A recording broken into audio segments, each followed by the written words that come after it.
Boa tarde, continuando então o gráfico do espaço em função do tempo no movimento variado.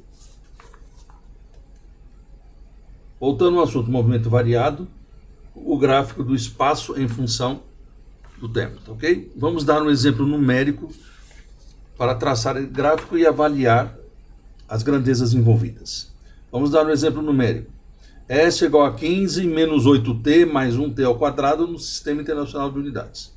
Então nós sabemos que esse coeficiente aqui seria a aceleração dividido por 2, como eu disse aos senhores no exemplo anterior. Então a aceleração dividido por 2 vale quanto? 1. Então a aceleração para mim, na realidade, é o dobro deste número, que vale 2 metros por segundo ao quadrado. E no caso, a aceleração é positiva.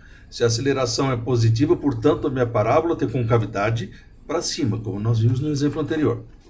Então, a parábola de concavidade para cima, aqui é o espaço inicial, que vai ser representado pelo número 15, né? Espaço inicial, concavidade para cima. Aqui eu tenho os dois instantes em que o móvel passa na origem, T1 e T2, e tem o vértice, que é um ponto de mínimo que indica o tempo do vértice e o espaço do vértice. O vértice é exatamente o ponto em que o móvel inverte o sentido de movimento. Então, agora nós vamos calcular numericamente quanto vale T1, quanto vale T2, quanto vale o espaço em relação ao ponto do vértice e o tempo em relação ao ponto do vértice. Tá? Como calcular? Como que eu calculo T1 e T2? Toda vez na parábola que eu digo que a parábola corta o eixo horizontal, eu digo que estes números aqui são as raízes da equação do segundo grau. Tá?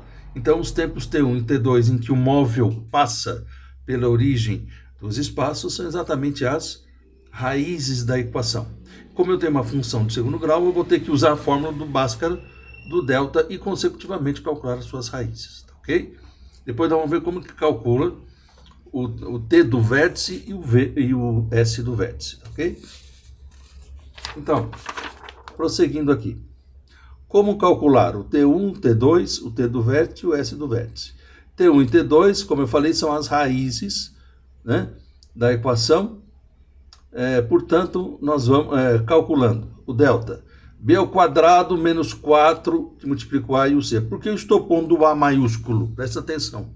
O A, este A maiúsculo, é exatamente o coeficiente da minha equação. Tá certo? Que vai ser exatamente quem? O 1. Tá certo? Não é a aceleração que eu dobro para achar, não é o número que eu dobro para achar a aceleração. Este A maiúsculo é o A do Bhaskara, que eu pego exatamente este número que está aqui, que é o número 1. Não confundo o A minúsculo, que é a aceleração, com o A maiúsculo, que eu coloquei aqui para identificar, tá ok? Então, delta é B ao quadrado menos 4 vezes o A vezes o C. Tá, vamos ver. Aqui, o A seria o coeficiente do T ao quadrado, o B vale 8 e o C vale 8 negativo e o C vale quanto? 15 positivo. O A vale 1, o B vale menos 8 e o C vale 15. Substituindo, eu faço os devidos cálculos e aí eu chego que o delta vai valer quanto? 4. Tá ok? Como que eu calculo as raízes, que são os instantes em que o móvel passa pela origem? T1 menos B menos raiz de delta sobre 2 vezes o A. E o T2 menos B mais raiz de delta sobre 2A. Então eu substituí esses valores. O T1 eu chego em 3 segundos. E o T2 eu chego em 5 segundos. Tá ok? Então esses são os instantes em que o móvel passa pela origem dos espaços. São as raízes de uma função de segundo grau. São os pontos em que a curva corta o eixo horizontal. Que para mim o eixo horizontal é o eixo dos instantes, dos tempos. Né? Como que eu calculo o vértice? Exatamente, lembra que eu falei que no vértice o móvel muda de sentido de movimento. Representado pelo TV e o SV. Tá? Então, o tempo no vértice vale, né, menos B sobre 2A, e o S do vértice vale menos delta sobre 4A. Substituindo os respectivos valores, Então, o T do vértice vai ter um valor de 4 segundos e a posição S do vértice de menos 1 metro. Portanto, eu achei os valores das grandezas para que eu monte o gráfico, tá certo? Então, nós sabemos que o gráfico tem uma concavidade para cima, porque eu tenho uma aceleração positiva que vale 2 metros por segundo ao quadrado. Calculei os instantes T1 e T2 em que o móvel passa pela origem dos espaços. Calculei o tempo do vértice, né, e o espaço do vértice. Então, vamos rever? E aqui é a posição inicial 15, tá certo? Portanto, vamos classificar esse movimento. Então, de 0 até 4 segundos, eu tenho um movimento uniformemente variado, não é isso? Aqui, retrógrado, retardado. E de 4 segundos em diante, eu tenho um movimento uniformemente variado, progressivo, acelerado, tá certo? Vamos ver o porquê? Vamos rever?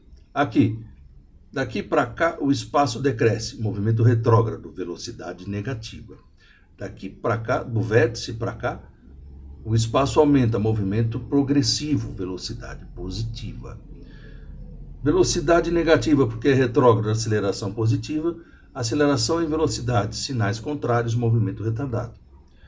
Do vértice em diante, aqui que eu estou apontando para os senhores, movimento progressivo, aqui a velocidade é positiva, aceleração positiva, então nesse trecho o movimento é o quê? Progressivo acelerado. Retrógrado retardado, progressivo acelerado. Então está feito um exemplo numérico para vocês verem como que vocês montam um gráfico do espaço em função do tempo, tá? Na próxima aula eu vou dar outro exemplo numérico com a concavidade para baixo, tá certo? Para nossos cálculos das raízes, que são os respectivos tempos T1 e T2, e as coordenadas do vértice, T do vértice e o S do vértice, tá? Então até a próxima aula, obrigado.